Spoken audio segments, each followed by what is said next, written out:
حي الله أهل تونس، حي الله أهل تونس الخضراء، حي الله أهل تونس أرض العلم والعلماء، حي الله أهل تونس أرض المحبة والسلام، حي الله تونس الزيتونة، حي الله تونس الخير والكرم والضيافة.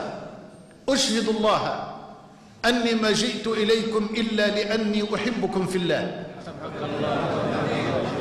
والله ما جئت لأنصر جماعة، والله ما جئت لأنصر حزبا، والله ما جئت لأنصر تيارا، بل ما جئت إلا لأني كنت في غاية الشوق منذ سنوات بعيدة مضت أن تطأ أرضي وأن تطأ قدمي وتشرف بأن تطأ أرض تونس، وأن ألتقي بآبائي وأبنائي من أهل تونس المباركة.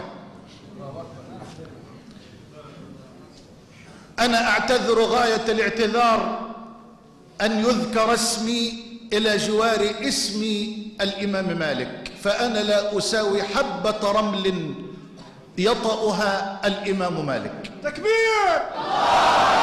تكبير! تكبير!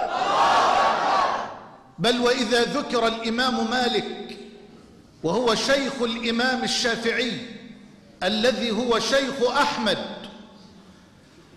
وذكرت أنا، أقول أسير خلف ركب القوم ذا عرج مؤملا جبر ما لاقيت من عوجي، فإن لحقت بهم بعدما سبقوا فكم لرب السما في الناس من فرجي، وإن ظللت بقفر الأرض منقطعا فما على أعرج في ذاك من حرجي.